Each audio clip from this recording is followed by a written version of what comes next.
once every 7 days, you should change the dressing around the insertion site, the location where the catheter enters the skin. Your doctor or healthcare provider will tell you if this needs to be done more or less frequently. If your dressing becomes dirty, loose, or wet, you should do a full dressing change. You should not wait until the next scheduled dressing change to do so. The insertion site may have drainage and require dressing changes as often as every 3 days. There are 4 basic steps involved in the dressing change: preparation, dressing and chlorhexidine patch removal, cleaning and scrubbing the area, and applying the new chlorhexidine patch and a clean dressing. When you begin your preparation, you should first clean your hands. The appropriate way to wash your hands is first, we're going to go ahead and wet our hands, apply soap to coat both hands, and then you're going to scrub on all front and back of your hands, in between your fingers and at the tops of your fingernails. Then make sure you rinse thoroughly. An alternate option to using soap and water is to use an alcohol-based hand sanitizer. And you do want to make sure that the drug facts show a 60% or greater alcohol concentration. After you have finished washing your hands, you should prepare your workstation.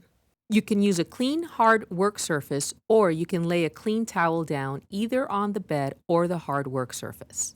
Now we're going to start by setting up our central line area to do our dressing change. We're going to first clean our surface area with an antimicrobial wipe.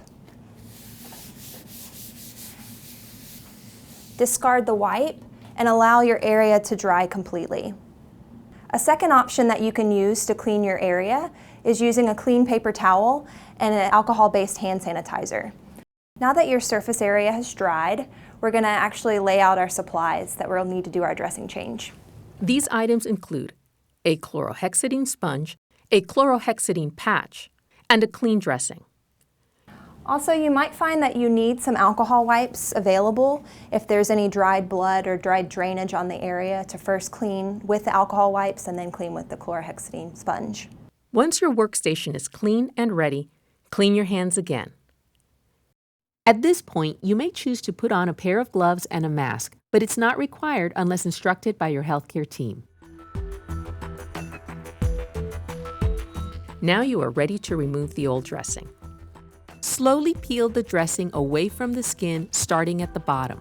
And when you're taking off the dressing, you can put pressure on the lines, or you'll hear them called lumens as well, to keep them in place to get the dressing off. An alcohol wipe may be used to help loosen the dressing.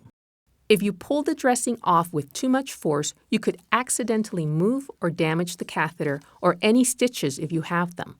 When lines are first put into the body, you may have stitches around your insertion site.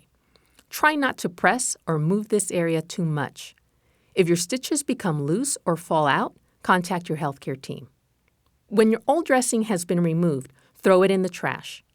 If the chlorhexidine patch did not come off with the dressing, gently remove it and throw it away. At this point, if you're wearing gloves, you should remove them and throw them away with the dirty dressing. Repeat the hand hygiene procedure whether or not you are wearing gloves. Now that the dressing has been removed, look for signs of infection. If you notice increased redness, pain, warmth, or drainage, call your healthcare team. Look for drainage that is green or yellow in color, and if it has a foul odor. Before you begin scrubbing the area, open the chlorhexidine sponge and release the liquid by squeezing the wings until you break the seal. By pressing these wings together, you'll hear a loud click.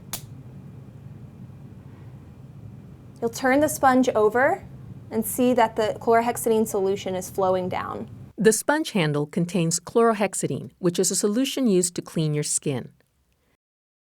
Gently scrub the entire area around your insertion site with the chlorhexidine sponge. Use overlapping strokes to ensure you cover the entire area. You want to make sure and scrub well at the insertion site, and also you can lift up underneath the line. You want to scrub the site for 30 seconds and allow to air dry for 30 seconds before you continue.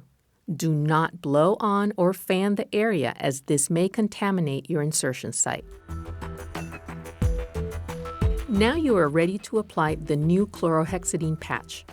The patch contains chlorhexidine and will help fight off infection for several days. The chlorhexidine patch has a blue side and a white side. The blue side should face up towards the sky, and the white side should be placed against the patient's skin. Make sure the slit fits around the catheter at the insertion site. Place the chlorhexidine patch so that the slit faces towards the line. Lastly, apply the new clean dressing. Aim to have the chlorhexidine patch and the insertion site in the center of your dressing.